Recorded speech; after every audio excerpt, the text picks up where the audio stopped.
সুপ্রিয় দর্শক, আসসালামু আলাইকুম ওয়া রাহমাতুল্লাহি ওয়া বারাকাতুহু। দেশ এবং দেশের বাইরে থেকে যারা আজকে আমাদের প্রতিবেদনটি দেখছেন সকলকে প্রীতি এবং শুভেচ্ছা জানিয়ে শুরু করছি আমাদের আজকের প্রতিবেদন। দর্শক, আজ স্ক্রিনের সামনে যে বোনটিকে দেখছেন তার নাম হলো বৃষ্টি। দর্শক, বৃষ্টি তার জীবনে অসংখ্য কষ্ট করেছেন এবং সে কেনই বা আজ প্রতিবেদনের সামনে এলো সে সম্পর্কে তিনি আজকে ভিডিওটি চলুন দর্শক ভিডিওটি শুরু করে যাক। দর্শক, শুরুতেই বৃষ্টি আমাদের সাথে যোগাযোগ করলো এবং সে তার বিস্তারিত বিষয়গুলো তুলে ধরেছে। সে বলল, ভাইয়া খুব ছোটবেলায় খুবই কষ্ট করেছি এবং আমার বাবা যখন মারা গেলেন আমার মা আমাদেরকে দেখছিলেন এবং সে অত্যন্ত কষ্ট করেছেন এবং আমার ছোট আরেকটি বোনও আছে, আমি হচ্ছি বড়। এবং আমি যখন হচ্ছে কি আপনার মাধ্যমিক পরীক্ষা দিলাম, পরীক্ষা দেওয়ার পর আমাকে একটা পরিবারে বিয়ে দেওয়া হলো। আমার শুরুতে সংসার খুব ভালোই যাচ্ছিল, এরপর ওই পরিবারে একটু নির্যাতন হলো, ঠিক আছে, নির্যাতনের শিকার হলো। ওনার শাশুড়ি খুব ভালো ছিলেন, বাট ওনার শ্বশুর কেন জানি না ওনাকে ওইভাবে মেনে নিতে পারে নাই, করতে পারে নাই। ওনার শ্বশুর এমনিতে বিয়ের সময় বলে দ্বিমত ছিল, বিষয়টা এরকম উল্লেখ করেছেন প্রতিবেদনে। এবং দর্শক, সে বললো যে তার হাজবেন্ডও তাকে অতটা কেয়ার করতো না, করতো না। তারপর হচ্ছে গিয়ে তার হাজবেন্ডের সাথে তার মনোমালিন্য শুরু হলো বিয়ের বেশ সময় পরে।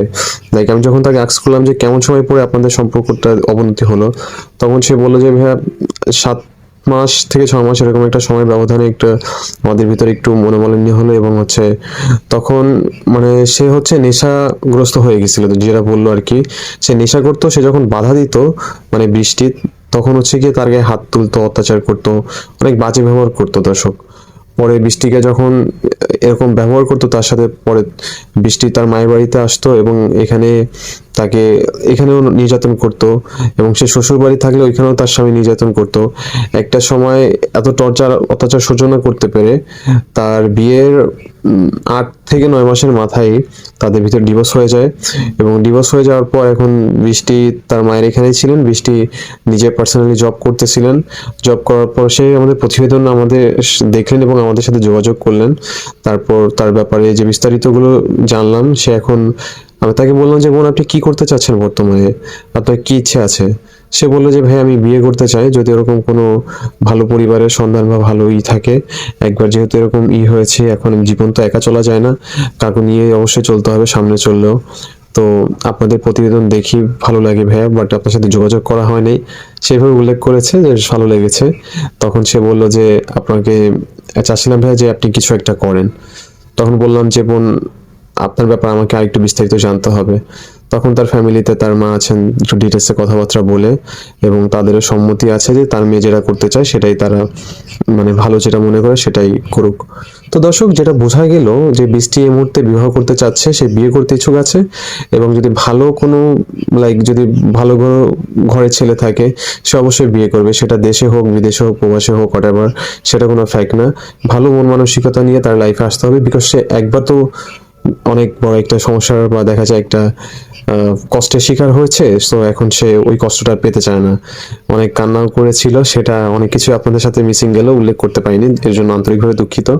বাট আমি চেষ্টা করেছি সংক্ষিপ্ত ভিতরে তার ব্যাপারে আপনাদেরকে বলার জন্য। এবং বৃষ্টি অত্যন্ত একটি ভালো মেয়ে, তার কথাবার্তা শুনে খুব ভালো লেগেছে এবং এরপরে তার সাথে আমাদের কথা হয়েছে এবং বলেছি যে আপনার বিষয়টি আমরা আপডেট জানানো হবে এবং অবশ্যই আমরা আপনার জন্য ভালো একটা কিছু আশা করছি। তো দর্শক, আমরা যেরকম ভালো আশা করি এবং আপনারা যারা আমাদের ভিউয়ার্স, যারা ভিডিও দেখেন এবং এখানে অনেকেই আছেন তারাও বিয়ে করতে চান এবং অনেকে ডিভোর্স হয়েছে এবং অনেকে বিয়ে করতে চান। তো আমি বৃষ্টিকে জিজ্ঞাসা করলাম যে অনেকে তো ডিভোর্স হয়েছে, তারাও তো বিয়ে করতে চায়, আপনার কি মানে কোনো দ্বিমত আছে ভাই, একটু যদি আমাদেরকে খুলে বলতেন।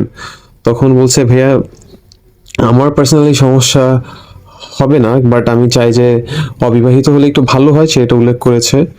আর সে বলেছে যদি বিবাহিত হয়, যদি মন মানসিকতা ভালো হয়, যদি সব দিকে ভালো হয়, পারিবারিক সবকিছু দেখে সব দিক থেকে ভালো হলে, তাহলে তারাও চিন্তা করবে বিষয়টি নিয়ে।